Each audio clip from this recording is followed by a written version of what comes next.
Kami lanjutkan pembahasan tentang sifat-sifat yang wajib bagi Allah Subhanahu wa taala, yang wajib bagi diri hamba untuk mengetahuinya, yaitu sifat 20. Dan pada kali ini kita lanjutkan pembahasan tentang sifat ma'nawiyah, yaitu sifat yang dari nomor 14 sampai 20, yaitu kaunuhu qadiran, kaunuhu muridan, kaunuhu aliman, kaunuhu hayyan, kaunuhu sami'an, kaunuhu basiran, kaunuhu mutakalliman. Artinya sifat yang nomor 14 sampai 20 yaitu keadaan Allah yang maha kuasa, yang maha berkehendak, yang maha mengetahui, yang maha hidup, yang maha mendengar, yang maha melihat, dan yang terakhir keadaannya yang maha berkata-kata. Adapun sifat ma'nawiyah ini dalam definisi dan takrifnya adalah sifatun mulazimah li sifatil ma'ani, sifat-sifat yang wajib ada dengan adanya sifat-sifat ma'ani.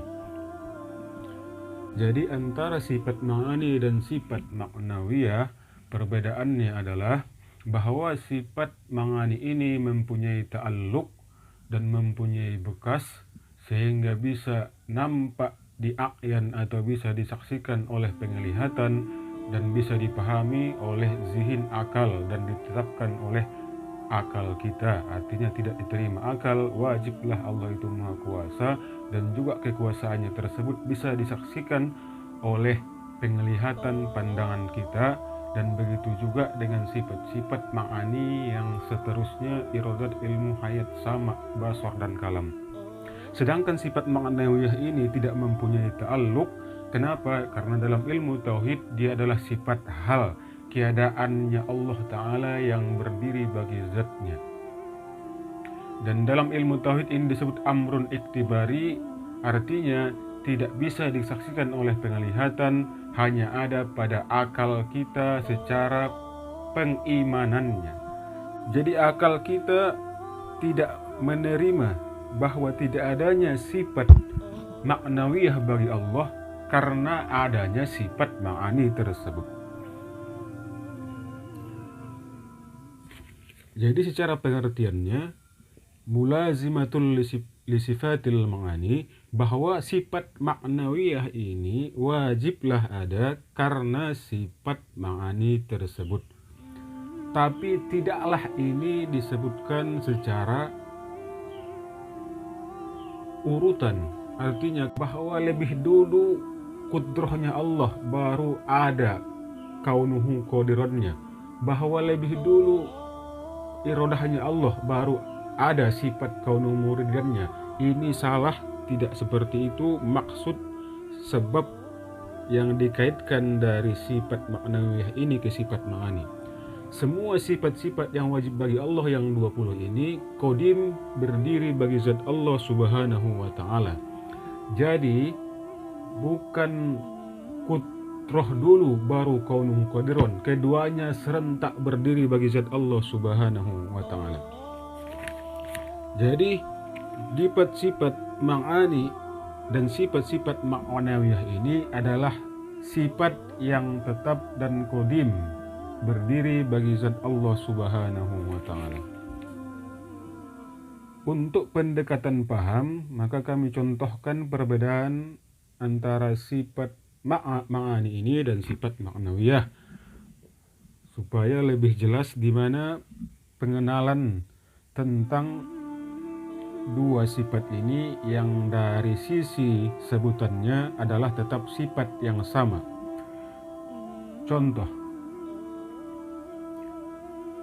ada seseorang yang kaya raya.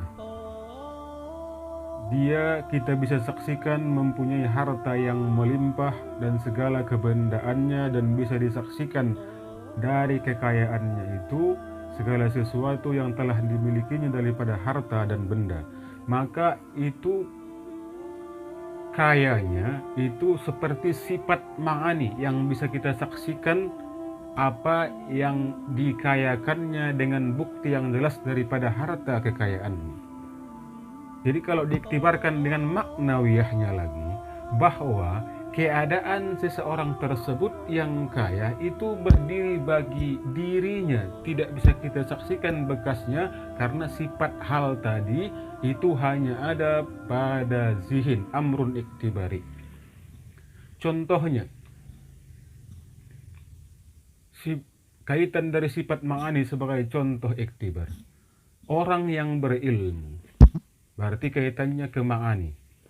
Kita nampak luas ilmunya dengan bukti banyaknya kitabnya, banyaknya dia menghabiskan waktu menelaah ilmu, membaca kitab, menjelaskan ilmu-ilmu, dan menjawab segala pertanyaan yang diajukan kepadanya. Maka itu ilmu tersebut bisa disaksikan bahwa dia orang berilmu. Ketika disandarkan ke maknawiyah tersebut, keadaan seseorang yang berilmu itu berdiri bagi zatnya tanpa bisa disaksikan. Inilah yang maksud sifat hal tadi, sifat keadaan tadi. Jadi pendekatan paham tersebut tentang perbedaan maknawiyah dan ma'ani, bahwa ma'ani tersebut bisa disaksikan oleh penglihatan dan ada pada akal dengan keyakinan kita wajib adanya, dan buktinya bisa disaksikan oleh pandangan dan penglihatan kita. Sedangkan maknawiyah, karena itu sifat hal, makanya dia disebutkan dalam kitab tauhid amrun iktibari, tidak ada ta'alluqnya, sehingga itu pun tidak bisa disaksikan atau dilihat oleh pandangan dan penglihatan.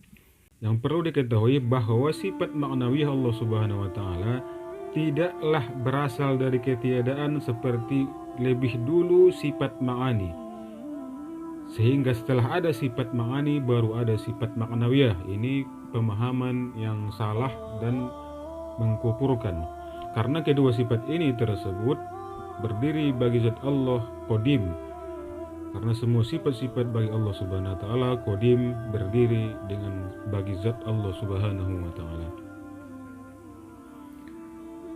Dan sebagai contoh lagi, keadaan Allah yang maha berkata-kata. Ketika sifat ma'ani, sifatnya itu ya sifat kalam, Allah maha berkata-kata, maka adalah ta'alluqnya dan seperti bisa kita saksikan dalam penglihatan bukti tersebut dengan Al-Quranul Karim. Tapi keadaan Allah yang maha berkata-kata itu tidak ada wujud yang bisa kita saksikan dalam penglihatan kita, karena sifat makniyah tadi, kami ulangi, itu hanya fizihin atau pada akal, wala fil khorid, dan itu tidak bisa dilihat ataupun disaksikan. Sampai sekian, kami sudahi. Assalamualaikum warahmatullahi wabarakatuh.